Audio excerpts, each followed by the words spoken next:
네가 뭔 짓을 했는지 몰라? 우리 아들한테 뭔 짓을 했는지 모르냐고. 10년 동안 밤낮 없이 일한 내 아들을 네가 쓰레기같이 쫓아낸 걸 모르겠어?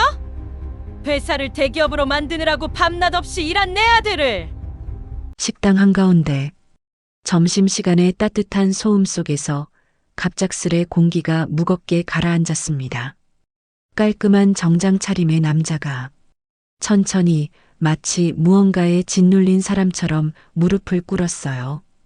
김일수, 그의 손은 떨리고 있었고 바닥에 떨어진 그림자만이 고개를 숙이고 있었습니다. 제가 인철이한테 잘못했습니다. 그의 목소리는 갈라진 잉크처럼 번져나왔어요. 옆 테이블에서 밥을 먹던 이들도 젓가락을 멈춘 채 숨을 삼켰습니다. 누구도 이 장면을 예측하지 못했지요. 제발 용서해 주세요. 간절함이 바닥에 고여 올리는 순간, 용서, 조용했던 공간을 찢어버리는 목소리. 영자 씨가 서 있었습니다. 손끝까지 차갑게 굳어있는 얼굴, 쌓여온 날들이 응축된 듯한 눈빛. 우리 아들이 얼마나 힘들었는지 알아? 네가 우리 아들을 미국으로 떠나게 만들었어. 그 말에는 단순한 분노가 아닌 버려진 시간들, 상처난 모정이 담겨 있었습니다. 그리고 바람을 가르는 순간적 움직임. 탁!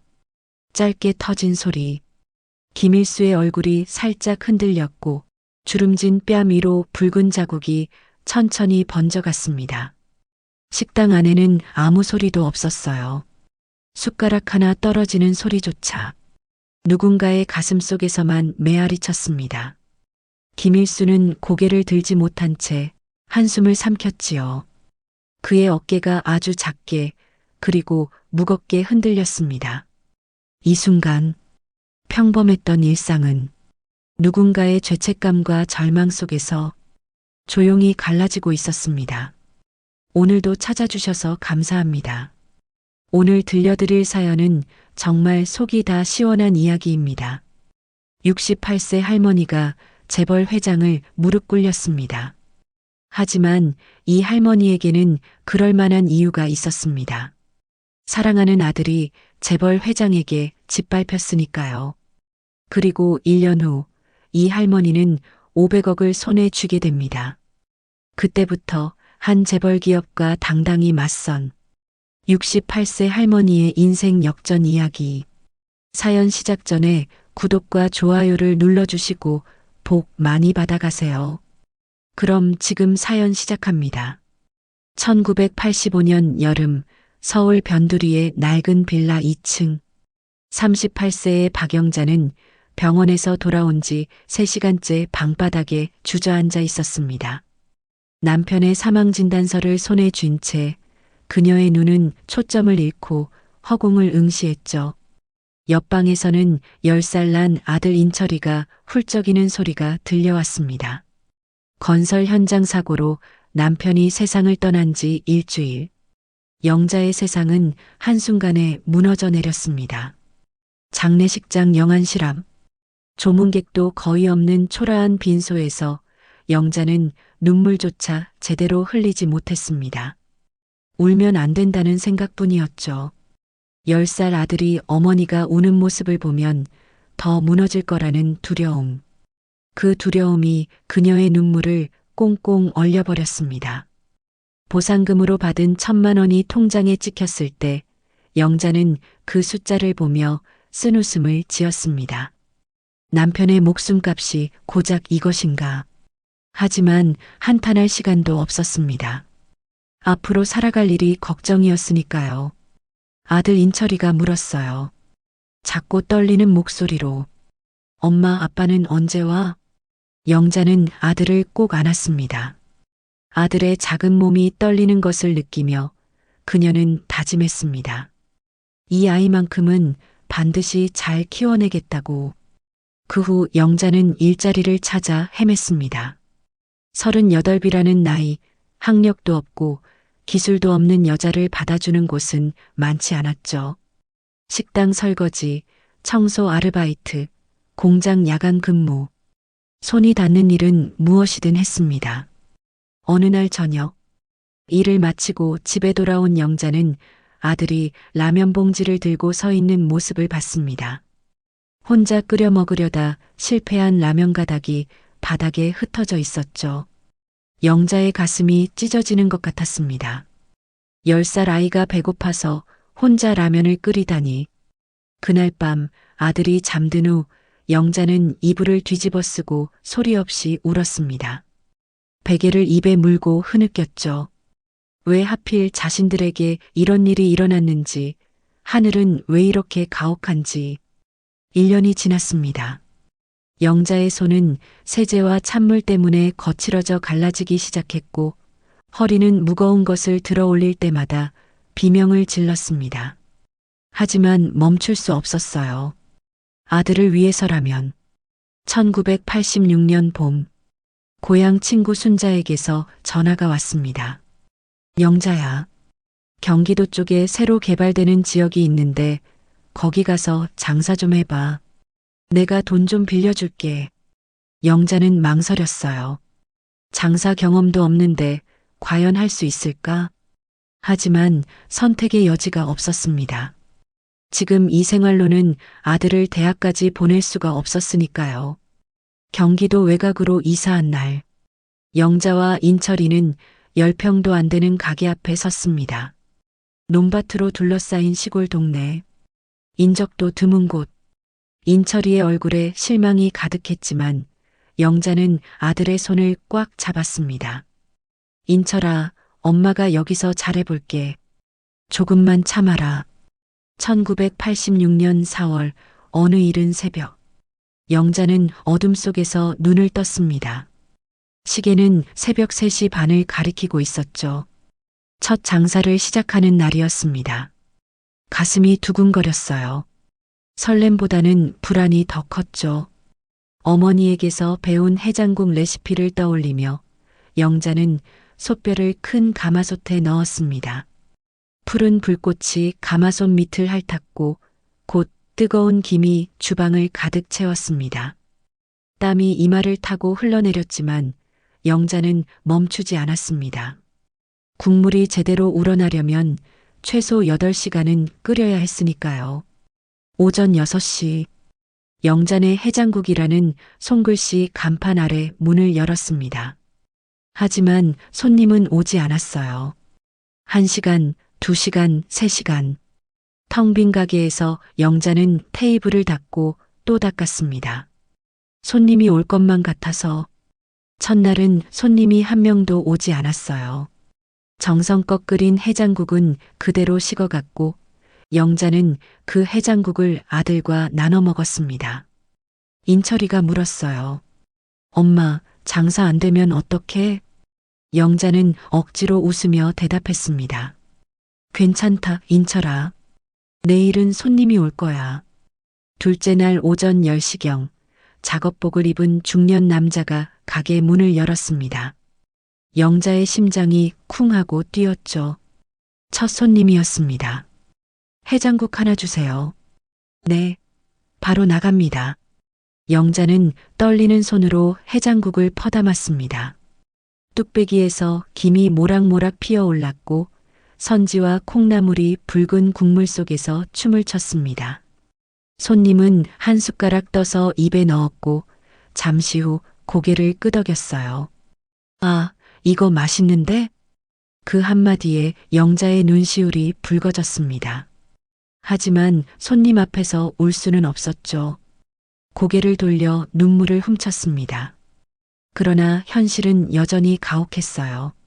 하루 매출 10,000원, 20,000원. 재료비를 빼면 남는 게 거의 없었습니다. 영자는 새벽 4시에 일어나 밤 10시까지 일했습니다. 하루 18시간. 쉬는 날도 없었죠. 어느 날 저녁 인철이가 학교 숙제를 하다가 물었어요. 엄마, 우리 언제 고기 먹어? 영자는 라면을 끓이던 손을 멈췄습니다. 가슴이 먹먹했습니다. 아들에게 라면만 먹인 지 벌써 2달째였으니까요. 인철아, 조금만 기다려라. 조금만 참으면 엄마가 고기 사줄게. 하지만 그 조금만이 얼마나 걸릴지 영자 자신도 몰랐습니다. 밤마다 영자는 장부를 펼쳐놓고 계산기를 두드렸어요. 수입과 지출을 계산하면 할수록 막막했죠. 이렇게 해서 과연 아들을 대학까지 보낼 수 있을까? 불안이 그녀를 짓눌렀습니다. 3개월이 지나자 조금씩 변화가 생겼어요.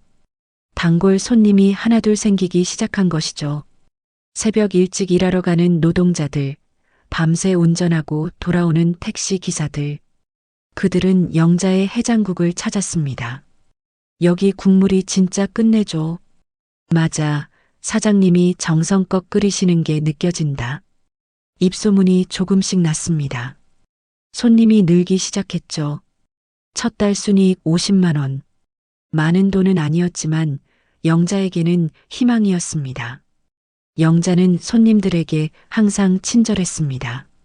그리고 전라도 사투리로 구수한 농담도 했죠. 가끔은 욕도 섞어가며 아따 이 문딩이 또 술 처먹고 와불었네. 우째 그런다냐. 손님들은 웃었어요. 영자의 욕에는 정이 있었으니까요. 진심 어린 걱정이 담겨 있었지요. 1년이 지났을 때 영자는 처음으로 아들에게 삼겹살을 사줄 수 있었습니다. 인철이가 고기를 먹으며 환하게 웃는 모습을 보니 영자는 코끝이 찡해졌어요. 1988년 가을, 낙엽이 은행 앞 보도를 뒤덮던 어느 목요일 오후, 영자는 지역 농협은행 창구 앞 플라스틱 의자에 앉아 있었습니다. 그녀의 무릎 위에는 낡은 비닐 서류 가방이 놓여 있었고 그 안에는 3년간 모은 적금 통장과 해장국집 사업자 등록증이 들어 있었죠. 41살의 영자는 떨리는 손으로 그 서류 가방을 꼭 쥐고 있었습니다. 창구 너머 대출 담당 직원은 20대 후반으로 보이는 젊은 남자였습니다. 그는 영자가 내민 서류를 하나하나 검토하며 점점 더 미간을 찌푸렸죠. 서류를 넘기는 소리만이 조용한 은행 안에 울렸습니다. 아주머니, 담당 직원이 입을 열었어요. 그의 목소리에는 걱정과 의심이 섞여 있었죠. 이렇게 큰 대출은 정말 위험합니다. 1,500만 원이라는 돈이 작은 돈이 아니에요. 영자는 대답하지 않고 그를 조용히 응시했습니다. 그것도 땅을 사신다고요? 이 동네는 개발 계획도 없는데. 솔직히 말씀드리면 투자 가치가 없어 보입니다. 담당 직원은 서류를 탁자 위에 내려놓으며 한숨을 쉬었습니다. 그의 눈에는 또 무모한 투자를 하려는 사람이라는 시선이 가득했죠. 하지만 영자의 눈빛은 흔들리지 않았습니다. 마치 바위처럼 단단한 의지가 그녀의 눈동자 깊은 곳에서 빛났습니다. 괜찮아요. 영자가 천천히 입을 열었어요. 전라도 사투리가 묻어나는 그녀의 목소리는 조용했지만 확고했죠. 제가 책임지고 갚을게요. 3년 동안 한 번도 안 밀리고 적금 부었어요. 확인해 보세요. 담당 직원은 영자의 적금 내역을 다시 펼쳐봤습니다. 정말이었습니다. 36개월 동안 단 한 번도 빠짐없이 20만 원씩 입금된 기록. 그것도 매달 정확히 같은 날짜에. 그건 그렇긴 합니다만 내가 해장국집 하는 사람이에요. 장사도 잘 되고 있어요. 매달 갚아나갈 자신 있습니다. 영자의 목소리에는 절박함보다는 담담함이 배어 있었습니다. 이미 모든 것을 계산하고 온 사람의 확신이었죠. 담당 직원은 잠시 망설이다가 서류에 도장을 찍었습니다. 결국 조건은 충족했으니까요. 1시간 후 영자는 은행을 나왔습니다. 그녀의 손에는 대출 확인서가 쥐어져 있었고 머릿속에는 통장에 찍힐 숫자가 맴돌았습니다. 1,500만 원. 영자는 가게로 돌아가는 버스 안에서 창밖을 내다봤습니다. 가을 햇살이 논밭을 비추고 있었죠. 저 너머 어딘가에 자신이 살 땅이 있었습니다. 그날 저녁 영자는 통장을 펼쳐놓고 숫자를 응시했어요. 적금으로 모은 1,000만 원, 은행 대출 1,500만 원, 합계 2,500만 원. 영자는 긴 한숨을 내쉬었습니다. 이 돈은 3년간 새벽 4시에 일어나 밤 11시까지 일한 대가였습니다. 하루도 쉬지 않고 아프거나 힘들어도 참으며 일한 결과였죠. 그리고 이 돈으로 인생을 걸 도전을 하려는 것입니다. 과연 잘하는 걸까? 순간 불안이 엄습했습니다. 만약 땅값이 오르지 않는다면 이 빚을 어떻게 갚지? 하지만 영자는 고개를 저었어요. 지금 물러서면 안 됩니다. 아들을 대학에 보내려면, 더 나은 삶을 살려면 어떻게든 도전을 해야 했습니다. 이틀 후 영자는 부동산 중개소를 찾았습니다. 땅 좀 보고 싶은데요. 어디 땅이요? 이 동네에서 제일 싼 땅이요. 중개소 사장은 50대 남자로 담배 연기를 내뿜으며 영자를 위아래로 훑어봤어요. 싼 땅? 그럼 황무지밖에 없는데. 아줌마, 그런 거 사서 뭐 하게요? 그냥 사고 싶어요. 얼마나 해요? 평당 5만 원. 근데 솔직히 말하면 그것도 비싼 거요.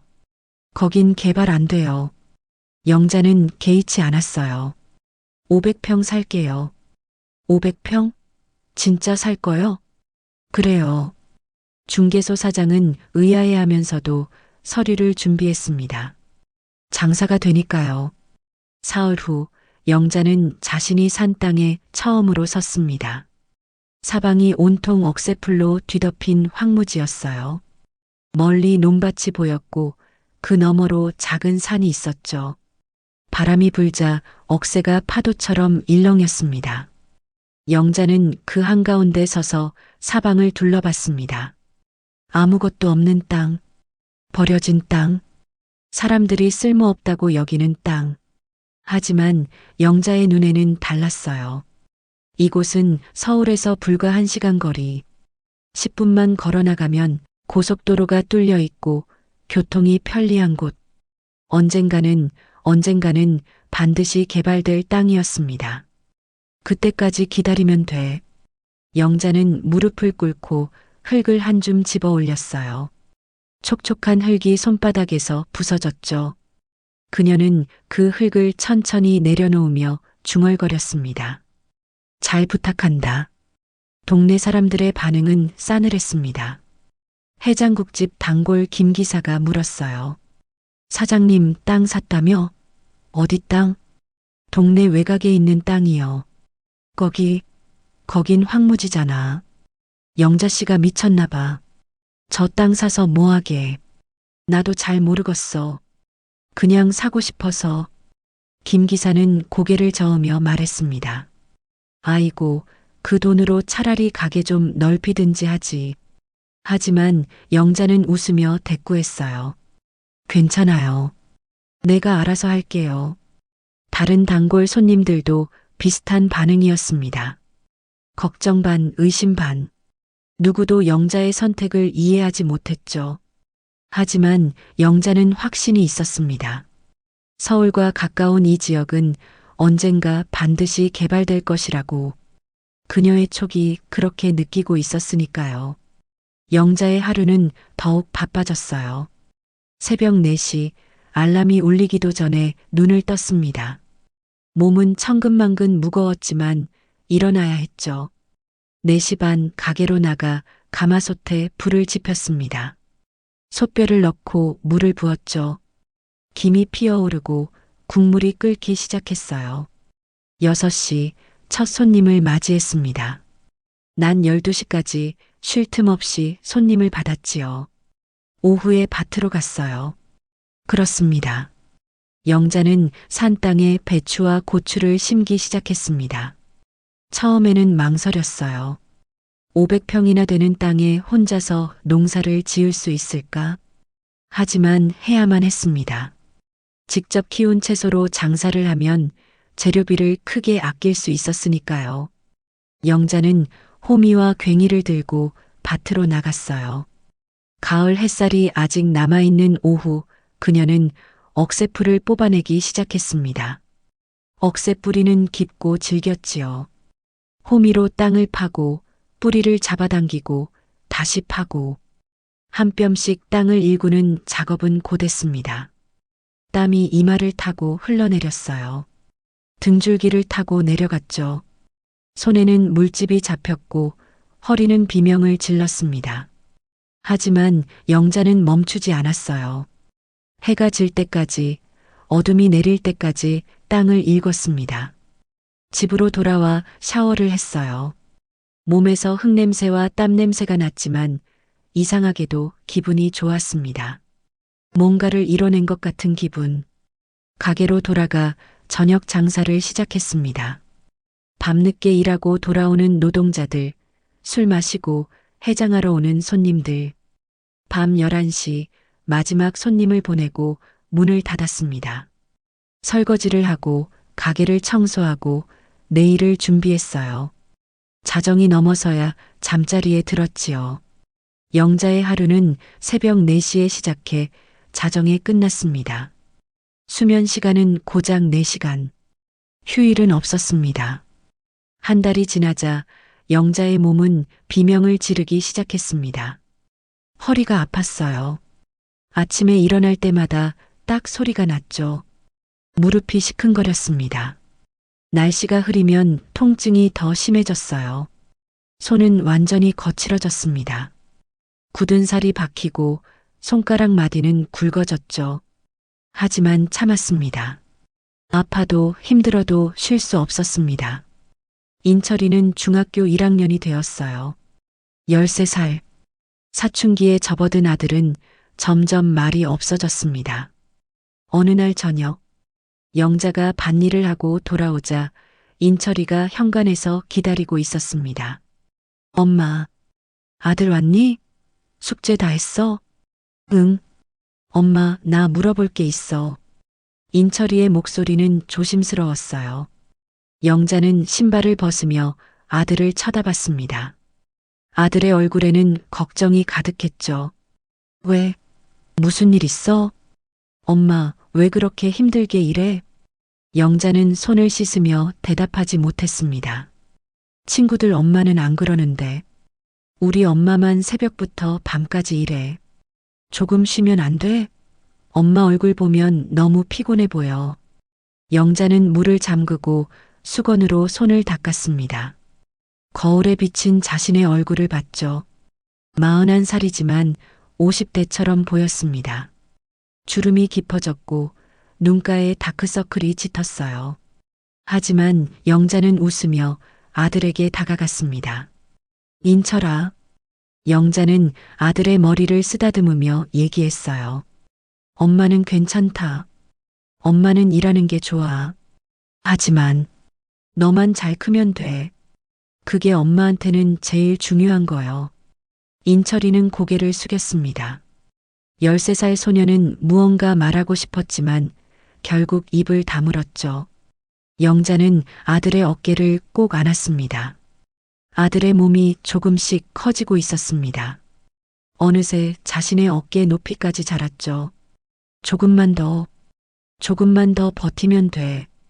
영자는 속으로 되뇌었어요. 2달 후 심은 배추가 싹을 틔웠습니다. 500평의 밭 한가운데 작은 초록빛이 고개를 내밀었지요. 영자는 그 작은 싹을 보자 눈물이 났습니다. 살아있네. 잘하고 있어. 그 작은 싹이 희망처럼 보였습니다. 자신도 이렇게 조금씩 성장하고 있다는 증거 같았죠. 1989년 겨울 첫 수확을 했습니다. 배추 200포기. 영자는 그 배추를 가게로 가져와 김장을 담갔습니다. 직접 키운 배추로 만든 김치. 손님들은 맛있다고 칭찬했죠. 사장님, 이 김치 어디서 샀어요? 맛있네. 직접 키운 거요. 진짜? 대단한데요? 영자는 뿌듯했습니다. 그리고 계산을 해봤어요. 배추를 사는 대신 직접 키우니 한 달에 10만 원 정도 아낄 수 있었습니다. 1년이면 120만 원. 큰 돈이요. 영자는 더욱 열심히 밭을 일궜습니다. 1990년 봄 영자는 또다시 은행을 찾았습니다. 이번에는 다른 은행이었어요. 국민은행. 대출 상담 받고 싶은데요. 얼마나 필요하신가요? 5천만 원이요. 담당 직원의 눈이 커졌습니다. 5천만 원요? 큰 금액이신데. 용도가 땅 사려고요. 직원은 영자의 신용정보를 조회했습니다. 아주머니, 이미 대출이 있으신데 또 받으시려고요? 그래요. 갚을 자신 있어요. 하지만 영자는 가게 장부를 꺼내서 보여주며 말했어요. 최근 2년간의 매출 기록, 꾸준히 올라가는 숫자들. 저 장사 잘 돼요. 이거 보세요. 매달 이만큼 버는데 충분히 갚을 수 있어요. 직원은 장부를 검토했습니다. 정말 매출이 꾸준했지요. 그래도 좀 위험합니다. 두 개의 대출을 동시에 갚기는 할 수 있어요. 영자의 목소리는 단호했습니다. 결국 대출이 승인됐어요. 다만 이자율이 높았죠. 그래도 상관없었습니다. 갚을 자신이 있었으니까요. 그렇게 받은 5천만 원과 그동안 모은 2천만 원을 합쳐서 영자는 1,000평의 땅을 더 샀습니다. 이번에는 평당 7만 원. 부동산 중개소 사장이 물었어요. 영자 씨, 도대체 왜 이러는 거요? 이 땅이 뭐가 좋다고. 그냥 좋아요. 개발도 안 될 텐디. 그래도 좋아요. 중개소 사장은 고개를 저으며 계약서를 작성했습니다. 이제 영자가 가진 땅은 총 1,500평이 되었습니다. 하지만 대출도 늘었지요. 영자는 더욱 악착같이 벌었습니다. 재료비를 아끼기 위해 새벽 시장에 직접 가서 필요한 재료들을 샀습니다. 외식은 꿈도 꾸지 않았어요. 한 푼이라도 아껴서 저축했지요. 그리고 대출을 갚아 나갔습니다. 영자의 통장 기록은 매달 정확했습니다. 대출금 200만 원 빠짐없이 입금. 은행 직원들도 점점 영자를 신뢰하기 시작했어요. 이 아주머니 대단하네. 하루도 안 밀리고 갚아. 밤마다 영자는 통장을 들여다보며 계산했습니다. 장부를 펼쳐놓고 수입과 지출을 꼼꼼히 적었죠. 한 푼 한 푼이 소중했습니다. 이 속도라면 인철이를 대학에 보낼 수 있을까? 대학 등록금은 얼마나 될까? 사립대는 비싸다던데. 국립대에 보내야 하나? 아니야, 인철이가 원하는 대학에 보내줘야 돼. 계산기를 두드리는 영자의 손가락은 굳은 살로 거칠어져 있었습니다. 손가락 마디마다 갈라진 틈이 있었고 그 틈에서는 가끔 피가 배어 나왔죠. 하지만 영자는 개의치 않았습니다. 아픔 따위는 참을 수 있었으니까요. 1991년 영자는 44살이 되었습니다. 이제 밭농사에도 익숙해졌어요. 1,500평의 밭에 배추, 고추, 상추, 깻잎을 심었죠.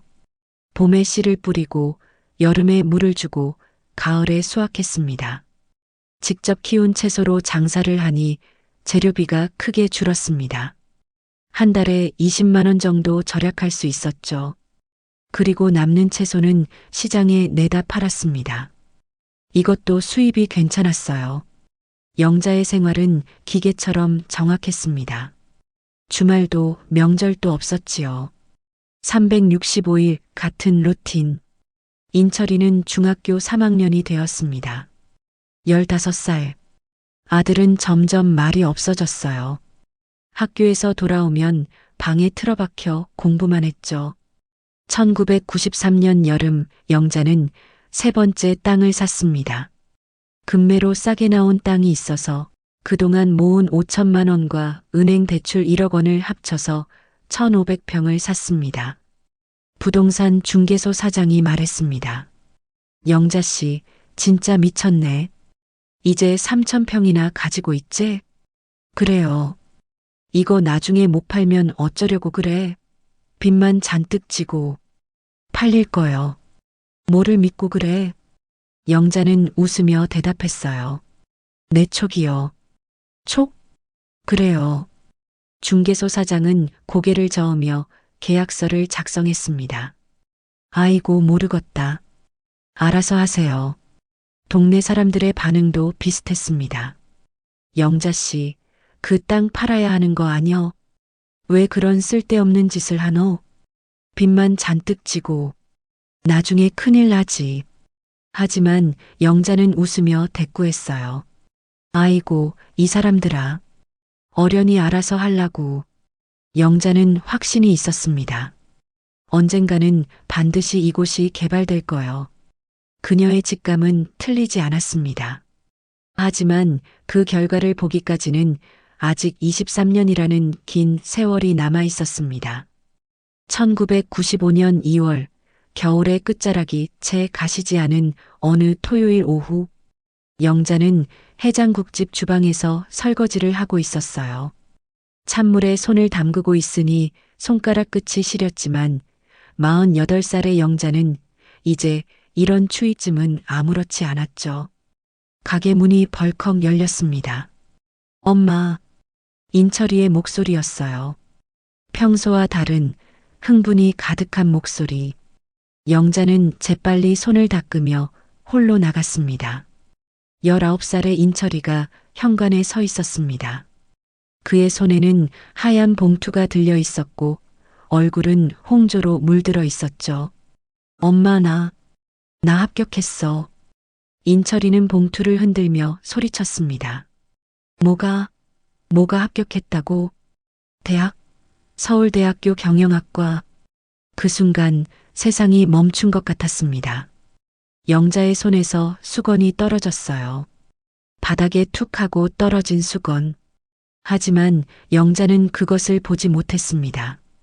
오직 아들의 얼굴만이 그녀의 시야를 가득 채웠으니까요.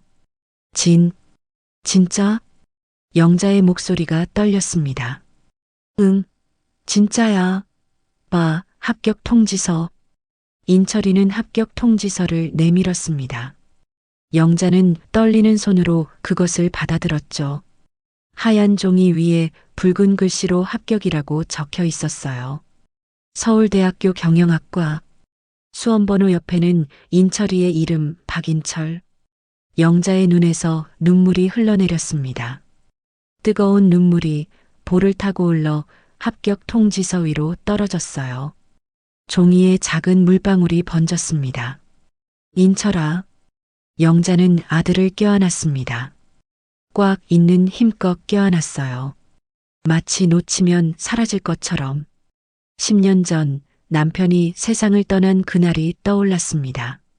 병원 복도에서 사망진단서를 받아들던 그 순간. 당신 들려요? 우리 아들이 서울대에 갔어. 영자는 속으로 돌아가신 남편에게 말했습니다. 당신이 살아있었으면 얼마나 좋았을까. 같이 이 기쁨을 나눴으면. 하지만 남편은 없었지요. 영자 혼자서 아들을 키웠고 혼자서 이 순간을 맞이했습니다. 그날 저녁 영자는 10년 만에 처음으로 가게 문을 일찍 닫았습니다. 오늘은 우리 아들 축하하는 날이야. 장사는 내일부터 하자. 영자는 시장에 가서 삼겹살을 샀습니다. 그리고 과일도 샀어요. 집으로 돌아와 상을 차렸습니다. 소박했지만 정성이 가득한 상. 인철이와 마주 앉아 고기를 구웠습니다. 지글지글 고기 굽는 소리가 작은 방을 가득 채웠어요. 인철아, 많이 먹어라. 하지만 영자는 거의 먹지 못했습니다. 목이 메어서, 기쁨과 감격으로 목구멍이 막혀서, 인철이가 고기를 맛있게 먹는 모습을 보는 것만으로도 배가 불렀어요. 하지만 기쁨도 잠시, 현실이 다가왔지요. 한참을 고민하다가 결심했습니다. 또 대출을 받아야겠구만. 다음 날 영자는 은행을 찾았습니다. 1995년 3월 인철이는 대학생이 되었어요. 입학식 날 영자는 아들과 함께 서울대학교 교정을 걸었습니다. 벚꽃이 만개한 캠퍼스. 새내기들의 밝은 얼굴들. 그 속에서 인철이도 환하게 웃고 있었죠. 영자는 교정 한켠에 서서 아들을 바라봤습니다. 교복 대신 청바지와 티셔츠를 입은 아들. 어느새 성인이 된 아들. 잘 컸어. 정말 잘 컸어. 영자는 눈물을 참으며 생각했습니다. 하지만 인철이의 대학 생활은 편하지 않았습니다. 다른 친구들은 부모님이 용돈을 넉넉히 보내줬지만 인철이는 달랐죠. 영자는 등록금을 내는 것만으로도 버거웠어요. 인철이는 아르바이트를 시작했습니다. 낮에는 수업을 듣고 저녁 6시부터 밤 12시까지 학교 근처 편의점에서 일했어요. 일주일에 쉬는 날은 하루도 없었어요. 늘 피곤해 보였죠. 어느 주말 인철이가 집에 왔습니다. 영자는 아들의 얼굴을 보고 깜짝 놀랐어요. 눈 밑에 다크서클이 짙었고 얼굴은 야위어 있었습니다. 인철아, 너 살 빠진 거 아니여? 아니야, 괜찮아. 너 제대로 먹고는 다니니? 응, 잘 먹어. 하지만 영자는 알 수 있었습니다. 아들이 제대로 먹지 못하고 있다는 것을. 인철아, 아르바이트 그만두고 공부만 해라. 엄마가 용돈 보내줄게. 엄마도 힘든데 내가 용돈까지 받으면 안 되잖아. 인철이는 웃으며 말했습니다.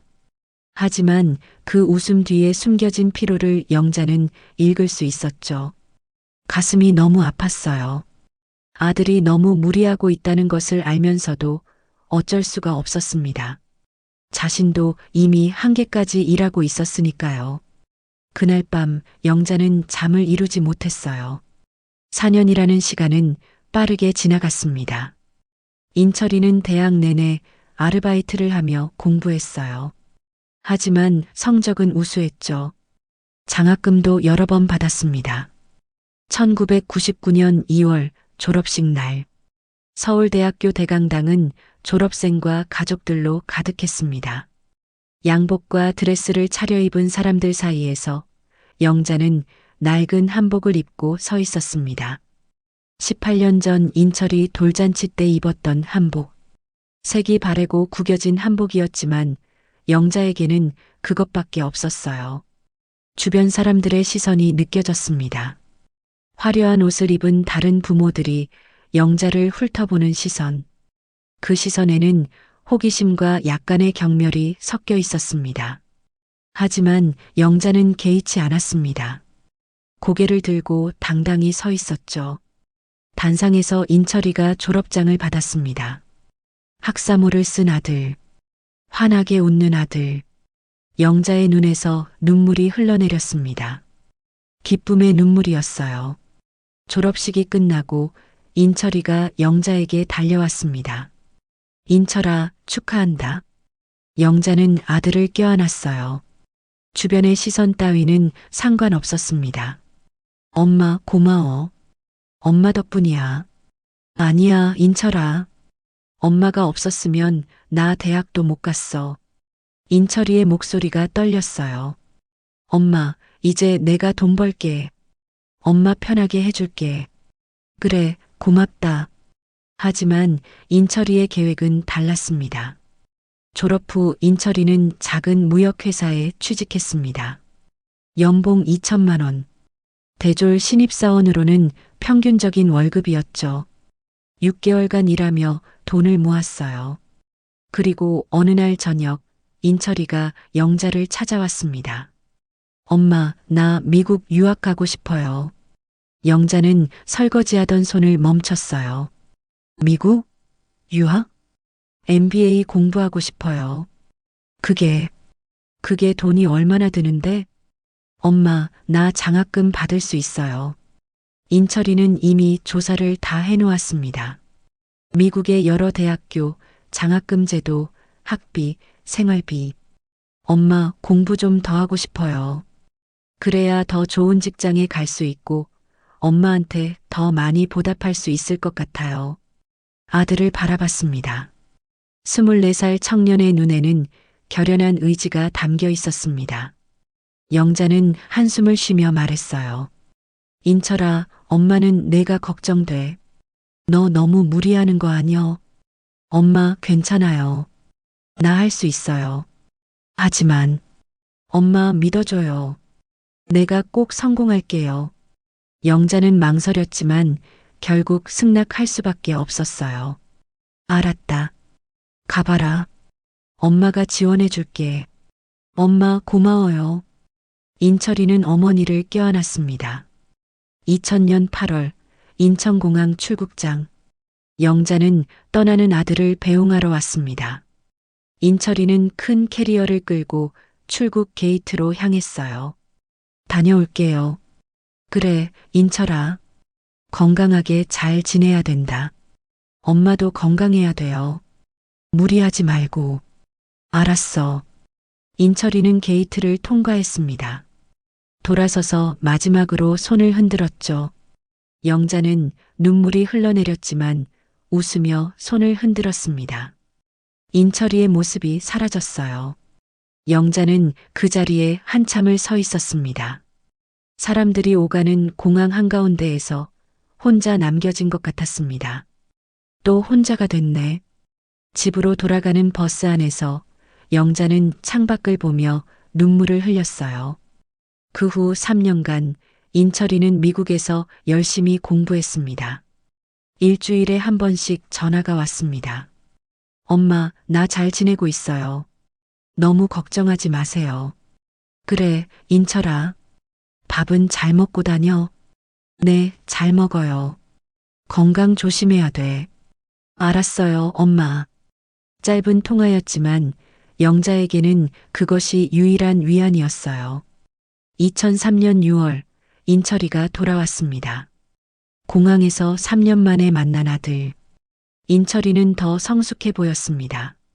28살의 청년은 어느새 어엿한 성인이 되어 있었죠. 둘은 꼭 껴안았어요. 3년 동안 쌓인 그리움이 한순간에 풀어졌습니다. 엄마, 보고 싶었어요. 나도 너무 보고 싶었어. 집으로 돌아가는 차 안에서 인철이가 말했습니다. 엄마, 나 이제 좋은 회사에 취직할 거예요. 그래? 어디? K&K라고 치킨 프랜차이즈 하는 회사인데 작지만 성장 가능성이 있어요. 회장이 김일수라는 분인데 나한테 직접 연락이 왔어요. 영자는 그때 처음 김일수라는 이름을 들었습니다. 나중에 자신의 인생을 뒤흔들 그 이름을. 인철이는 K&K에 입사했습니다. 당시 회사는 직원 30명, 매장 50개의 작은 치킨 프랜차이즈 업체였습니다. 하지만 인철이의 능력은 곧 드러났지요. 그는 MBA에서 배운 지식을 활용해 회사의 전략을 재편했습니다. M&A를 통한 성장 전략, 효율적인 공급망 관리, 브랜드 이미지 개선. 김일수 회장은 인철이를 신뢰했습니다. 박 과장, 자네 정말 대단해. 인철이의 전략은 성공했습니다. 첫 해에 매출이 30%나 증가했지요. 2년 후 인철이는 부장으로 승진했습니다. 5년 후인 2008년 인철이는 이사가 되었어요. 그동안 회사는 폭발적으로 성장했습니다. M&A를 통해 경쟁사를 차례차례 인수했고 치킨 프랜차이즈뿐만 아니라 갈비 전문점 사업에도 진출했습니다. 2010년 회사는 직원 500명, 매장 1000개, 연 매출 1조 원의 대기업이 되었습니다. 그리고 그 중심에는 인철이가 있었습니다. 영자는 아들이 자랑스러웠어요. 우리 아들이 대기업 임원이 됐어. 하지만 동시에 걱정도 됐습니다. 인철이는 휴일도 없이 일했습니다. 주말에도 회사에 나갔고 밤늦게까지 일했죠. 한 달에 한 번 정도 집에 들렀지만 항상 피곤한 얼굴이었어요. 인철아, 너무 무리하지 마라. 괜찮아요, 엄마. 나 이 일 좋아해요. 그래도 건강이 제일 중요한데. 엄마, 걱정 마세요. 나 튼튼해요. 하지만 영자는 알 수 있었어요.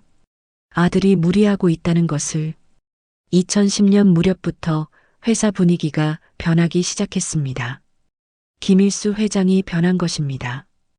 회사가 대기업이 되자 그는 교만해졌습니다. 직원들을 함부로 대하기 시작했고 폭언도 서슴지 않았어요. 너 이런 것도 못해? 이러고 월급 받아먹을 자격이 있냐? 죄송합니다, 회장님. 죄송하면 다야. 다시 해. 직원들은 회장을 두려워했습니다. 인철이는 이런 분위기가 불편했어요. 하지만 직접적으로 나서지는 못했죠. 회장의 심기를 건드리면 안 되니까요.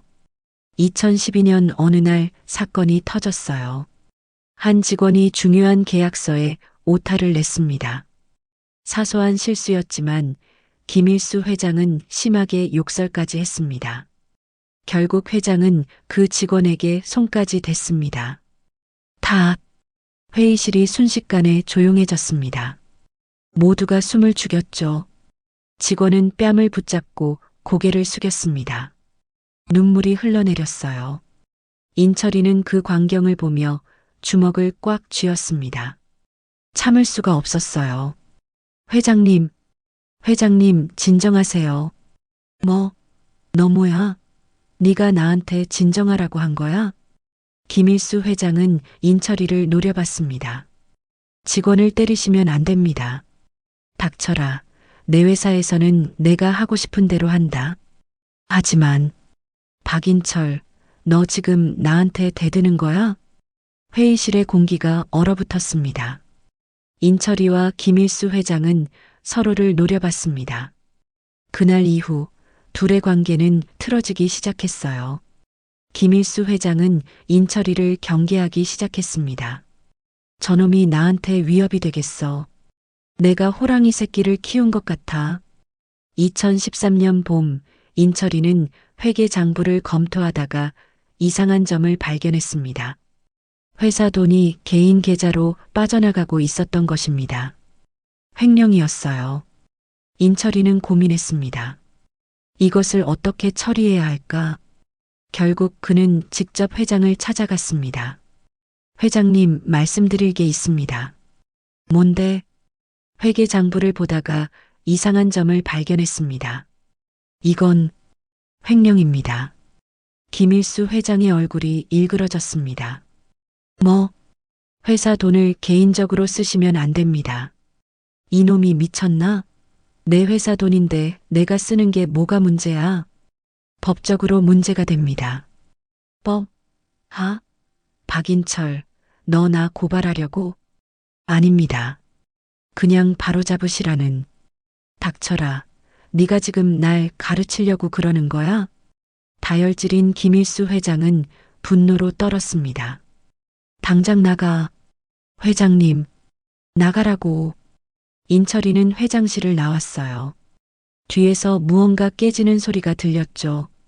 그날 밤 김일수 회장은 결심했습니다. 박인철을 제거해야겠어. 며칠 후 회사의 내부 감사가 시작됐어요. 그리고 충격적인 발표가 있었습니다. 박인철 이사가 회사 기밀을 경쟁사에 유출한 증거가 발견됐습니다. 인철이는 믿을 수가 없었습니다. 뭐라고요? 저는 그런 적이 없습니다. 증거들이 여기 다 있습니다. 조작된 이메일, 조작된 통화 기록, 조작된 계좌 이체 내역. 김일수 회장이 만든 완벽한 함정이었지요. 박인철 이사, 당신은 해고입니다. 저는 억울합니다. 나가주세요. 인철이는 회사에서 쫓겨났습니다. 10년간 헌신한 회사에서 사무실 책상을 정리하는 인철이의 손이 떨렸습니다. 주변 동료들은 아무도 눈을 마주치지 않았죠. 그렇게 개인 물품이든 박스를 들고 회사를 나왔어요. 밖은 비가 내리고 있었지요. 더 심각한 것은 그 다음이었습니다. 소문이 업계에 퍼졌습니다. 박인철이 회사 기밀을 팔아먹었다는데 절대 고용하면 안 되는 사람이라네. 인철이는 재취업을 시도했지만 번번이 거절당했죠. 박인철 씨, 소문이 안 좋던데요. 그건 누명입니다. 죄송합니다. 저희는 그런 리스크를 감수할 수가 없습니다. 그렇게 석 달이 흘렀습니다. 인철은 여러 회사에 찾아다니며 구직 활동을 했지만 결국 일자리를 찾지 못했어요. 그는 점점 무너지기 시작했습니다. 어느 날 인철이가 집에 왔습니다. 수척한 얼굴로 인철아. 영자는 아들을 보자마자 알 수 있었어요. 무언가 잘못됐다는 것을. 엄마. 인철이는 모든 것을 말했습니다. 해고당한 것, 누명을 쓴 것, 재취업을 할 수 없는 것. 영자는 분노로 온몸을 떨었어요. 뭐라고? 아주 나쁜 인간 아니야? 엄마. 정말 천하의 나쁜 인간이네. 이 일을 웃자면 좋다냐? 영자는 당장 달려가고 싶었습니다. 하지만 인철이가 말렸죠. 엄마 안 돼요. 야, 인철아. 가만히 있으면 안 되지. 엄마 괜찮아. 내가 알아서 할게요. 하지만 인철이는 무기력했습니다. 날마다 집에만 있었어요. 방에 틀어박혀 나오지 않았죠. 밥도 제대로 먹지 않았습니다. 영자는 가슴이 찢어지는 것 같았어요. 우리 아들이 저렇게 무너지다니. 그렇게 1년이 지났습니다.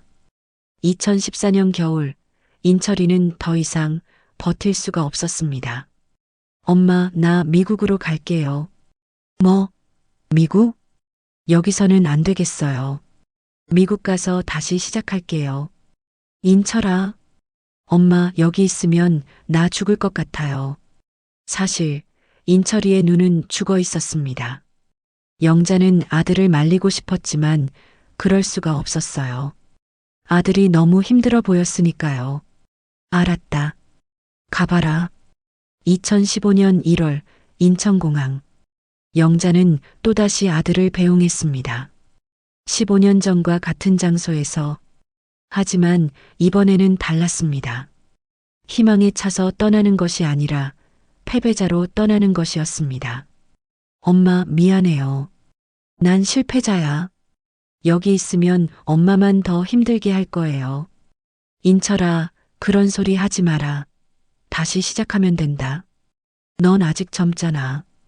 인철이는 아무 말 없이 고개를 숙였어요. 영자는 아들을 껴안았습니다. 엄마가 기다릴게. 엄마는 항상 네 편이야. 게이트를 통과하는 아들의 뒷모습을 보며 눈물이 흘렀습니다. 집으로 돌아가는 버스 안에서 영자는 창밖을 보며 중얼거렸습니다. 김일수, 그 나쁜 인간. 내가 꼭 갚아줄 거야. 영자의 심장 속에서 뜨거운 불씨가 타오르기 시작했습니다. 2015년 7월 토요일 오전 11시 영자네 해장국 가게는 손님들로 북적였습니다. 68살이 된 영자는 여전히 주방을 지키고 있었죠. 30년째 같은 자리에서 가게는 몇 배 커졌고 3명의 직원도 한 식구가 되었어요. 가게 문이 열렸습니다. 고급 캐주얼 차림의 4명의 남자가 들어왔습니다. 골프를 치고 온 듯 얼굴이 햇볕에 그을려 있었죠. 영자는 인사를 하려다 멈췄습니다. 그중 한 명을 보는 순간 온몸이 얼어붙었으니까요. 김일수. 아들을 파멸시킨 그 남자가 자신의 가게에 서 있었습니다. 영자의 손이 떨렸습니다. 쥐고 있던 국자가 바닥에 떨어져 쨍그랑 소리를 냈죠. 주변 손님들이 놀라 쳐다봤지만 영자는 김일수만 응시했습니다. 김일수는 영자를 알아보지 못했습니다. 만난 적이 없었으니까요. 그러나 영자는 그의 얼굴을 알고 있었어요. 아들과 같이 찍은 사진 속의 그 얼굴, 잊을 수가 없었지요. 일행 중 한 명이 자리에 앉으며 주문했습니다. 아줌마, 해장국 4그릇이요. 쌓였던 분노가 한순간에 치밀어 올랐습니다. 주방으로 비틀거리며 들어간 영자는 가마솥을 부여잡았습니다. 심장이 터질 것 같았죠.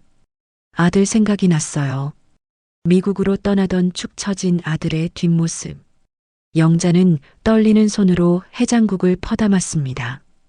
뚝배기에 김이 피어올랐지만 그녀의 눈에는 아무것도 보이지 않았습니다. 분노만이 그녀를 가득 채웠죠. 잠시 후 영자는 해장국을 들고 나왔습니다. 김일수의 테이블로 다가가며 그녀의 손은 여전히 떨렸습니다. 김일수는 한 숟가락 떠먹으며 말했어요. 오, 맛있는데? 그 말을 듣는 순간 영자 안에서 뭔가가 폭발했습니다. 카운터로 돌아간 영자는 테이블을 닦던 행주를 집어들었습니다. 젖은 행주를 그녀는 꽉 움켜쥐었습니다. 영자는 다시 김일수에게로 걸어갔습니다. 그녀의 눈빛은 불타고 있었어요. 30년 가난의 세월, 10년 아들의 고통, 그 모든 것이 지금 이 순간을 향해 달려왔습니다. 다 영자의 손에 쥔 행주가 김일수의 뺨을 강하게 내리쳤습니다. 물기 머금은 행주의 무게감이 그녀의 팔을 타고 전해졌어요. 가게 안이 순식간에 조용해졌습니다. 모든 손님이 숨을 죽이고 이 광경을 지켜봤지요. 김일수는 비틀거리며 일어나 뒤로 물러났습니다.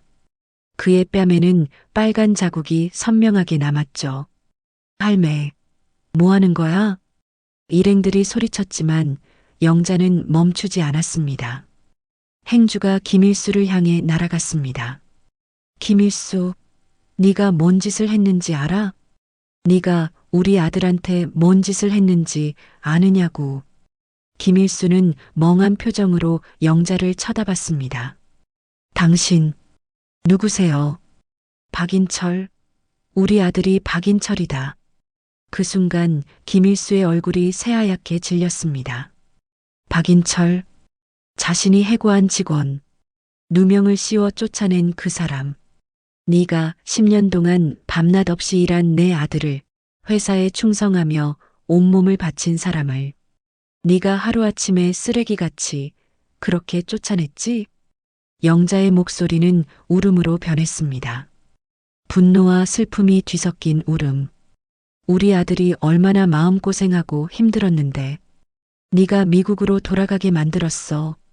영자는 그 자리에 주저앉았습니다. 넌 정말 나쁜 인간이야. 주변 손님들은 아무 말도 하지 못했습니다.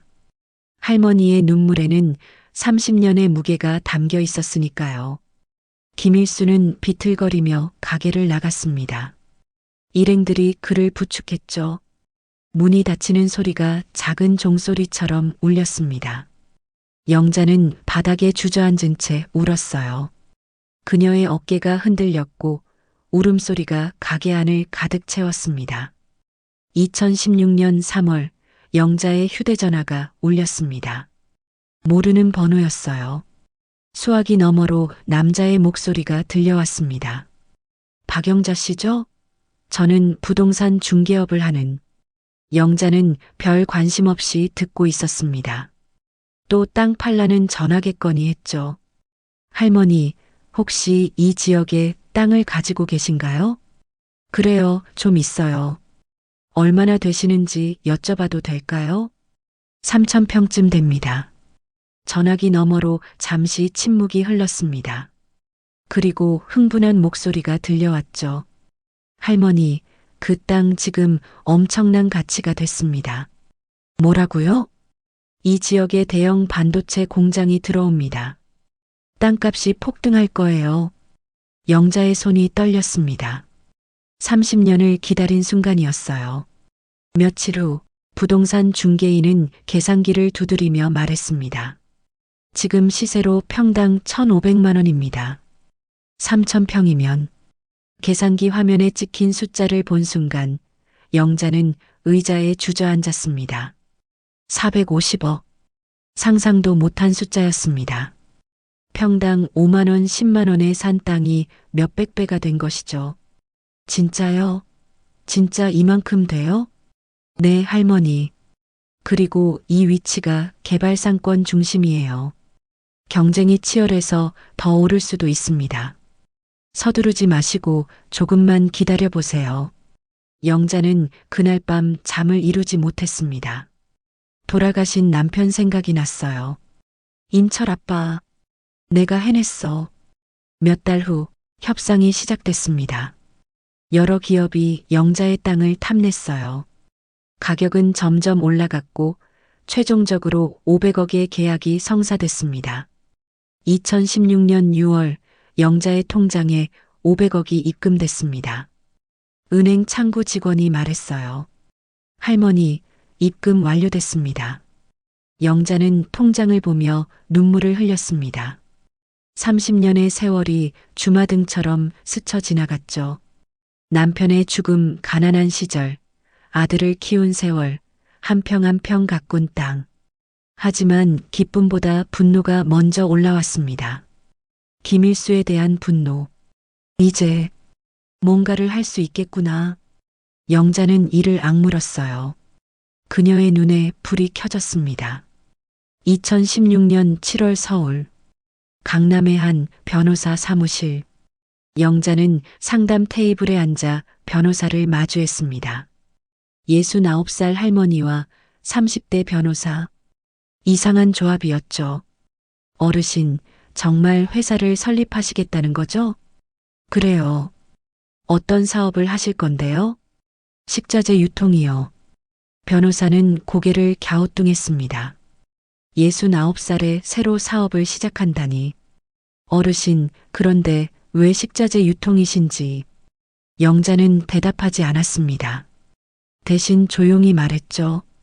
그냥 해주시면 돼요. 돈은 있어요. 며칠 후 영자 F&B가 설립됐습니다. 자본금 100억. 영자는 회장이 됐지요. 조용히 조사를 시작했습니다. K&K 그룹의 허점을 찾기 위해 사립탐정을 고용했고 업계 사람들을 만났습니다. 한 달 후 영자는 K&K 그룹의 핵심을 파악했습니다. 치킨 사업의 닭 공급처, 갈비 사업의 야채 공급처. 두 곳이 김일수 회사의 생명줄이었죠. 영자는 메모지에 두 회사 이름을 적었습니다. 그리고 동그라미를 쳤어요. 이 두 곳을 사야겠구만. 첫 번째 목표는 대성 양계 농장이었습니다. 김일수 회사에 닭을 공급하는 곳. 영자는 직접 찾아갔습니다. 경기도 외곽의 큰 양계 농장. 수만 마리의 닭이 우는 소리가 들렸죠. 사장님 계세요? 50대 남자가 나왔습니다. 작업복 차림에 성실해 보이는 농장 사장이었죠. 누구세요? 저는 영자 F&B 대표 박영자입니다. 이 농장을 사고 싶은데요. 사장은 어이없다는 표정을 지었어요. 할머니, 농담하시는 거죠? 아니요. 진심이에요. 얼마면 파시겠어요? 잠시 머뭇거리던 농장 사장이 말했어요. 저희 농장은 시가로 200억 정도 합니다만. 영자는 눈 하나 깜짝하지 않았습니다. 20억 더 얹어드릴게요. 현금으로. 사장의 입이 벌어졌습니다. 현금으로 220억이요? 진심을 확인한 농장 사장 측에서 서두르기 시작했어요. 일주일 후 계약서에 도장이 찍혔습니다. 영자는 대성양계 농장의 새 주인이 됐죠. 한 달 후 영자는 농장 영업 담당 이사를 불렀습니다. K&K 그룹의 납품 비율이 얼마나 되나요? 현재 60% 차지하고 있습니다. 마진율은요? 15% 정도 됩니다. 그럼 나머지 40% 공급분은 마진이 얼마나 되나요? 20에서 25% 정도 될 겁니다. 그래요? 거래 현황 보고에 보면 K&K 그룹은 결제 조건도 안 좋던데요? 네, 계약상에는 한 달 여신이지만 거의 2달 정도 걸리는 편입니다. K&K 그룹의 닭 공급 중단하세요. 네. 하지만 계약을 중지하면 위약금도 많이 배상해야 되는데요. 계약서상에는 위약금에 대한 조항만 있지 법적 분쟁이나 다른 제한 사항은 없던데요. 맞나요? 네, 맞습니다. 위약금 낼게요. 얼마예요? 20억입니다. 오케이. K&K 그룹은 며칠 후 청천벽력 같은 소식을 들었습니다. 회장님, 대성양계 농장이 공급을 중단한답니다. 뭐라고? 왜? 새 사주가 들어왔다는데. 박영자라는 사람입니다. 김일수의 얼굴이 일그러졌습니다. 박영자? 그 할머니가 양계 농장을 샀다고? 믿을 수가 없었어요. 어떻게 그런 돈이 있지? 빨리 다른 농장들을 알아봐. 가격을 좀 올려서라도. 하지만 상황은 더 나빠졌습니다. 영자는 경쟁사들에게 닭을 10% 싼 값에 공급하기 시작했죠. K&K 그룹의 치킨 사업은 흔들리기 시작했습니다. 가맹점주들이 항의했고 매출이 급감했습니다. 하지만 영자는 멈추지 않았습니다. 두 번째 목표는 청산농산이었어요. K&K 그룹의 갈비집 체인점에 야채를 공급하는 곳이었지요. 영자는 청산농산을 100억에 사들였습니다. 일주일 만에 청산농산도 영자의 것이 됐습니다. 그리고 또 공급 중단, 또 위약금 지불, 또 경쟁사의 저렴한 공급. 영자 F&B 본사에서 회의가 열렸습니다. 회장인 영자가 임원들에게 지시했어요. 당분간 지금 공급하는 업체들 외에는 새로운 계약을 잠시 멈추고 품질 개선에 집중하시기 바랍니다. 영자는 대성양계와 청산농산 두 공장장에게 따로 지시했습니다. 양계 쪽은 계획한 생산라인 증설하는 거 잘 진행되나요? 네, 잘 되고 있습니다. 2달 후면 완료될 것 같습니다. 농산 쪽은 상추 재배 농가들과 얘기해 봤나요? 네, 잘 얘기됐습니다. 잘 됐네요. 일단 20억 배정해 놨으니까 필요한 농가에 대출해 주세요. 항상 최상급 품질을 유지할 수 있게 단단히 해 주시고요. 네, 잘 알겠습니다. 그리고 대성양계와 청산농산의 영업팀들은 당분간 농장 증설하는데 같이 매달려 주시기 바랍니다. 이때 대성양계의 영업 담당 이사가 질문했습니다. 회장님, K&K 그룹이 상당히 심각한 것 같습니다. 매일 농장에 찾아와 살려달라고 애원하는데 정말 난감한 지경입니다. 혹시 회장님께서 따로 생각하시는 게 있으신가요? 아니면 영자가 대답했습니다.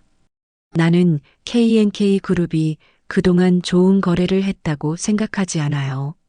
모든 걸 바로잡는다면 다시 생각해 볼 의향은 있는데요. 이사님은 내 생각을 절대 그쪽에 흘리지 마세요. 아무튼 우리 회사 생산 라인 증설이 끝나면 그때 다시 얘기합시다. 네, 잘 알겠습니다, 회장님. K&K 그룹의 갈비 체인점 사업도 무너지기 시작했습니다. 6개월 만에 K&K 그룹은 위기에 빠졌습니다. 주가는 폭락했고 직원들은 불안해했습니다. 언론도 보도하기 시작했죠. K&K 그룹, 식자재 공급망 마비로 위기. 영자는 뉴스를 보며 조용히 웃었습니다. 이제 시작이었습니다. 2017년 3월 서울 강남의 한 고층 빌딩 최상층. 김일수 회장의 사무실은 조용했습니다. 너무나 조용했죠. 한때는 비서들의 발걸음 소리, 전화벨 소리, 회의하는 소리로 시끄러웠던 이곳이 이제는 무덤처럼 고요했습니다.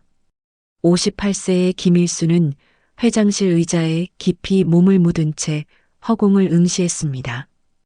그의 얼굴은 몇 달 사이에 10년은 더 늙어 보였죠. 눈 밑에 다크서클은 짙었고 뺨은 푹 꺼져 있었습니다. 며칠째 제대로 먹지도 자지도 못한 흔적이었습니다. 책상 위에는 서류들이 산더미처럼 쌓여 있었습니다. 은행의 여신 중단 통보서, 가맹점주들의 소송장, 직원들의 진정서, 붉은 글씨로 긴급, 최종 통보, 법적 조치 같은 단어들이 눈에 들어왔죠. 김일수는 그 서류들을 바라보다가 한숨을 쉬었습니다. 깊고 긴 한숨. 그 한숨에는 후회와 절망이 가득했습니다. 창밖으로 서울의 야경이 보였어요. 반짝이는 불빛들, 강남의 화려한 네온사인들, 한강을 가로지르는 다리의 조명들. 한때 김일수는 이 모든 것이 자신의 것인 양 느꼈습니다. 세상을 가진 듯한 착각, 대기업 회장이라는 지위, 수천억의 자산, 권력과 명예. 하지만 이제 그 모든 것이 무너지고 있었습니다. 어떻게 이렇게 됐지? 김일수는 머리를 감싸쥐었습니다. 1년 전만 해도 모든 것이 순조로웠습니다. 회사는 성장하고 있었고 매출은 계속 올라갔었어요. 자신은 성공한 사업가로 칭송받았죠. 하지만 박영자 할머니가 나타난 후 모든 것이 변했습니다. 양계농장 인수, 닭 공급 중단, 경쟁사로의 공급 전환, 농산 유통 인수, 야채 공급 중단, 또다시 경쟁사로의 공급.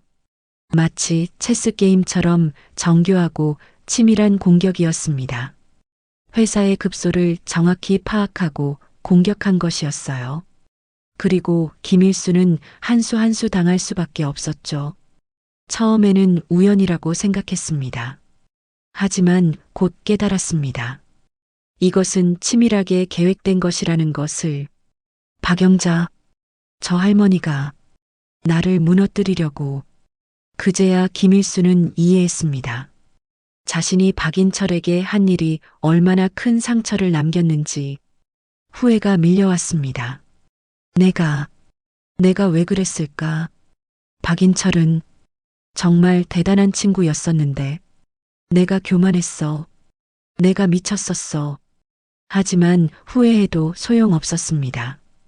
이미 돌이킬 수 없었으니까요. 김일수는 책상 서랍을 열었습니다. 그 안에는 수면제 한 통이 들어 있었죠. 한동안 그 수면제를 바라봤습니다. 이것을 다 삼키면 편해질까? 이 고통에서 벗어날 수 있을까? 하지만 김일수는 서랍을 닫았어요. 그렇게 도망칠 수는 없었습니다. 직원들, 가맹점주들, 다 내가 책임져야 할 일이야. 밤이 깊어갔습니다. 시계는 새벽 2시를 가리키고 있었어요. 의자에서 일어나 창가로 걸어갔습니다. 유리창에 비친 자신의 모습을 봤죠. 초췌한 얼굴, 헝클어진 머리, 구겨진 셔츠. 이것이 정말 자신일까? 한때 잘 나가던 회장이었던 자신일까? 김일수는 유리창에 이마를 댔습니다. 차가운 유리의 감촉이 이마를 타고 전해졌습니다. 며칠 후 김일수는 회사 이사회를 소집했습니다. 회의실에는 20명의 이사진들이 앉아 있었습니다. 그들의 얼굴에는 불안과 분노가 가득했죠. 회장님, 도대체 어떻게 하실 겁니까? 회사가 이렇게 된 책임을 어떻게 지실 겁니까? 우리 주식은 휴지 조각이 됐어요. 이사들의 질책이 쏟아졌습니다. 김일수는 아무 대꾸도 하지 못했습니다. 할 말이 없었으니까요. 회장님, 박영자라는 사람이 도대체 누굽니까? 한 이사가 물었습니다. 그 사람이 왜 우리 회사를 공격하는 거예요? 김일수는 한참을 침묵했어요. 그리고 천천히 입을 열었습니다. 제가 잘못했습니다. 뭐라고요? 제가 그분의 아들을 부당하게 해고했습니다. 우리 회사를 키운 1등 공신을. 이사들은 믿을 수 없다는 표정을 지었습니다. 그러니까 회장님의 개인적인 실수 때문에 회사가 이렇게 된 겁니까? 죄송합니다. 이게 죄송하다고 해결될 일입니까? 한 이사가 책상을 쾅 하고 쳤습니다. 회장님, 사퇴하셔야 합니다. 이대로는 안 됩니다. 회장님이 물러나셔야 회사가 살 수 있습니다. 김일수는 고개를 숙였어요. 그들의 말이 맞았습니다. 알겠습니다. 사퇴하겠습니다. 회의실이 조용해졌어요. 20년간 이끌어온 회사, 작은 치킨 가게에서 시작해 대기업으로 키운 회사, 자신의 모든 것을 바친 회사. 하지만 이제 떠나야 했습니다. 김일수는 펜을 들고 사표에 서명을 했어요. 사표를 제출하고 사무실을 나서는 김일수의 발걸음은 무거웠습니다.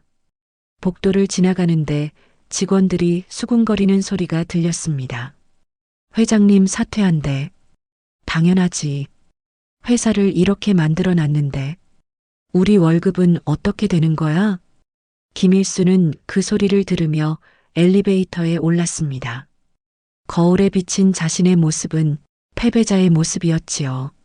집으로 돌아온 김일수는 소파에 주저앉았습니다. 넓은 거실, 고급 가구들, 비싼 그림들. 하지만 이제 이 모든 것도 잃게 될 것입니다. 아내와 아들은 이미 미국으로 떠났습니다. 한국에서의 망신을 견딜 수 없다며 김일수는 혼자였어요. 완전히 혼자. 며칠 동안 집에만 있었습니다. 밖에 나갈 수가 없었죠. 사람들의 시선이 두려웠어요. 뉴스에서는 연일 자신의 회사 소식을 보도했습니다. 김일수 전 회장, 경영 실패로 사퇴, 대형 프랜차이즈 기업, 파산 위기, 직원 1000명 일자리 위협, TV를 끄고 술을 마셨습니다. 소주 1병, 2병, 3병, 취해서 정신을 잃고 싶었습니다. 이 현실에서 도망치고 싶었어요. 하지만 술을 마셔도 현실은 변하지 않았습니다. 어느 날 밤 김일수는 박인철의 사진을 꺼내봤어요. 회사 창립 10주년 기념 사진. 그 사진 속에는 젊은 박인철이 웃고 있었습니다. 박인철, 미안하다. 김일수는 사진을 쓰다듬으며 눈물을 흘렸습니다. 내가 너무 잘못했다. 네가 없었으면 회사가 이렇게 클 수도 없었는데. 내가 왜 그랬을까? 왜? 후회는 늦었어요. 너무 늦었습니다. 2017년 4월 어느 토요일 아침, 김일수는 거울 앞에 섰어요. 한 달 만에 제대로 면도를 하고 옷을 갈아입었습니다. 오늘은 박영자 할머니를 찾아가기로 결심한 날이었습니다. 용서를 빌어야 했어요. 무릎을 꿇어서라도. 김일수는 경기도로 차를 몰았습니다. 20년 된 낡은 벤츠. 한때는 새 차를 1년에 한 번씩 바꿨지만 이제는 이 차도 곧 팔아야 할 것입니다. 고속도로를 달리며 창밖을 바라봤습니다. 어느새 봄이 와 있었어요. 들판에는 새싹이 돋아나고 벚꽃이 피어나고 있었죠. 하지만 김일수의 마음에는 봄이 오지 않았습니다. 1시간 후 김일수는 영잔의 해장국 앞에 도착했습니다. 2년 만에 다시 찾은 곳. 자신이 태어나 처음 행주로 맞았던 곳. 김일수는 차에서 내려 가게를 바라봤습니다. 낡은 간판, 세월의 흔적이 묻어있는 오래된 가게. 하지만 아는 손님들로 붐비고 있었습니다. 한참을 망설이다가 김일수는 가게 문을 열었습니다. 따르릉. 문을 열자 종소리가 울렸습니다. 가게 안은 토요일 점심시간이라 손님들로 가득했습니다. 테이블 모두 사람들로 가득 차 있었죠. 김일수가 들어서자 몇몇 손님들이 쳐다봤습니다. 낯선 사람이 들어왔으니까요. 카운터 뒤에서 영자가 설거지를 하고 있었습니다. 70살의 할머니는 여전히 일하고 있었죠. 김일수를 본 영자는 손을 멈췄습니다. 둘의 눈이 마주쳤어요. 영자의 눈이 가늘어졌습니다. 순간 그녀의 눈에 불이 켜지는 것 같았죠. 왜 왔너? 영자의 목소리는 차갑고 날카로웠습니다. 주변 손님들이 눈치를 챘습니다. 분위기가 심상치 않다는 것을. 김일수는 가게 한가운데로 걸어갔습니다. 발걸음 하나하나가 무거웠어요. 할머니. 김일수의 목소리는 떨렸습니다. 죄송합니다. 그리고 그는 무릎을 꿇었습니다. 쿵. 무릎이 바닥에 닿는 소리. 가게 안이 순식간에 조용해졌어요. 모든 손님이 숟가락을 멈추고 이 광경을 지켜봤습니다. 58세의 남자가 한때 재벌 회장이었던 남자가 작은 해장국집 한가운데서 무릎을 꿇고 있었습니다. 할머니, 제발 용서해 주세요. 김일수의 목소리는 떨렸습니다. 그의 눈에서 눈물이 흘러내렸죠. 영자는 천천히 카운터에서 나왔습니다. 그녀의 얼굴에는 분노가 가득했어요. 영자는 김일수 앞으로 걸어갔습니다. 느리고 무거운 걸음걸이. 주변 손님들은 숨을 죽였습니다. 영자는 김일수 앞에 서서 한참을 내려다보다가 입을 열었습니다. 용서? 영자의 목소리는 얼음장처럼 차가웠어요. 네가 지금 용서를 바래? 용서는 개뿔. 영자가 소리쳤습니다. 네가 우리 아들한테 뭔 짓을 했는데? 10년 동안 밤낮 없이 일한 우리 아들을 죽어라고 일만 하는데 도대체 뭘 잘못했니? 영자의 목소리는 떨렸습니다. 분노와 슬픔이 뒤섞인 목소리. 네가 그렇게 쫓아냈지. 누명 씌워서 인생 망쳐불었지. 김일수는 고개를 들지 못했어요. 그저 무릎 꿇은 채 고개를 숙이고 있었죠. 할머니, 죄송합니다. 정말 죄송합니다. 죄송하면 다야? 영자의 목소리에 울음이 섞였습니다. 우리 아들이 얼마나 힘들었는데 밤마다 악몽에 시달렸어. 밥도 제대로 못 먹고 얼마나 억울했으면 그랬겠는가. 영자의 눈에서 눈물이 흘러내렸습니다. 주변 손님들도 눈시울이 붉어졌습니다. 할머니의 눈물에는 2년간의 분노와 슬픔이 담겨 있었으니까요. 김일수는 땅에 이마를 대고 절했습니다. 죄송합니다. 제가 미쳤었습니다. 미쳤어? 미쳤으면 다요. 영자는 빗자루를 집어들었어요. 네가 무릎 꿇는다고 용서될 것 같아? 네가 눈물 흘린다고 우리 아들 상처가 아문다고 생각해? 할머니, 제발, 네가 제발이라고 말할 자격이 있어? 우리 아들이 너한테 얼마나 제발이라고 빌었는데, 억울하다고 얼마나 호소했는데, 네가 들어줬어? 안 들어줬잖아. 할머니, 제 회사가 직원들이 월급을 못 받고 있습니다. 김일수가 떨리는 목소리로 말했습니다. 그건 내가 알 바 아니야. 제발 공급을 재개해 주세요. 직원들이 네가 직원들 걱정은 왜 해? 우리 아들 쫓아낼 때는 안 그랬잖아. 할머니, 망해라. 당연히 망해야지. 영자는 단호하게 말했습니다. 너 같은 사람이 회사를 운영하면 안 돼. 직원들을 사람 취급도 안 하는 너 같은 사람이. 할머니, 죄송합니다. 꺼져. 당장 꺼져. 영자는 가게 문을 가리켰습니다. 안 꺼져? 내가 경찰 부를까? 김일수는 비틀거리며 일어났습니다. 무릎이 떨렸어요. 할머니, 정말 죄송합니다. 그는 고개를 숙인 채 가게를 나갔습니다. 그가 나간 후 가게 안은 여전히 조용했습니다. 인철아, 엄마가 정리했다. 영자는 속으로 아들에게 말했습니다. 저 사람이 무릎 꿇었어. 너를 괴롭힌 그 사람이. 하지만 기분이 이상했어요. 뭔가 시원하지가 않았지요. 가슴 한편이 공허했습니다. 왜 이렇게 허전할까? 영자의 눈가에는 눈물이 흘렀어요. 주방으로 들어가 바닥에 주저앉아 소리내어 울었습니다. 인철아. 영자는 아들의 이름을 부르며 소리내어 울었어요. 손님들은 영자가 우는 소리를 들었지만 아무도 말을 걸지 못했습니다. 할머니의 울음에는 2년간, 아니 32년간의 고통이 담겨 있었으니까요.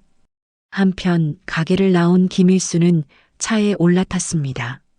핸들을 잡은 그의 손이 덜덜 떨렸어요.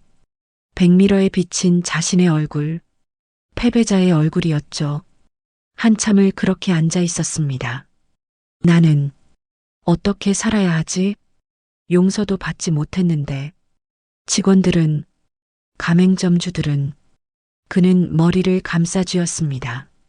그리고 엔진을 켰습니다. 어디로 가야 할지도 모른 채 그날 밤 영자는 잠을 이루지 못했습니다. 침대에 누워 천장을 바라봤어요. 오늘 김일수를 무릎 꿇렸습니다. 하지만 왜 이렇게 마음이 무거울까요? 인철아, 엄마 잘한 거 맞지? 영자는 아들에게 물었습니다.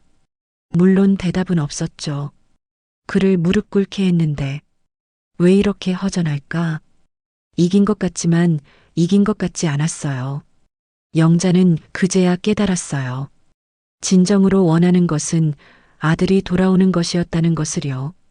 아들이 다시 웃는 것을 보는 것이었다는 것을요. 영자는 베개를 껴안고 눈물을 흘렸습니다. 창밖으로 동이 트기 시작했습니다. 새로운 날이 밝았지만 영자의 마음은 여전히 어두웠어요. 하지만 그녀는 알지 못했습니다. 곧 아들이 돌아올 것이라는 것을, 그리고 진짜 행복이 시작될 것이라는 것을. 2017년 여름, 영자는 아들에게 편지를 썼어요. 떨리는 손으로. 인철아, 엄마요. 한국으로 돌아오면 안 될까? 엄마가 이제 사업을 시작했어. 네 도움이 필요해. 제발 돌아와라. 그리고 한 달 후, 인철에게서 전화가 왔습니다. 엄마, 나 한국 들어갈게요. 영자는 그 말을 듣고 왈칵 눈물이 쏟아졌습니다. 기쁨의 눈물이었죠. 2017년 9월 인천공항 입국장. 영자는 긴 의자에 앉아 출구를 응시했습니다. 심장이 두근거렸죠. 그렇게 인철이 돌아왔습니다. 다음 날 영자는 아들 인철을 데리고 회사로 갔습니다. 인철이는 어머니의 회사를 보고 깜짝 놀랐습니다. 양계농장, 농산유통, 본사 직원들. 엄마, 이게 다 엄마가 만들어 놓은 거예요? 영자는 모든 것을 말해 주었어요.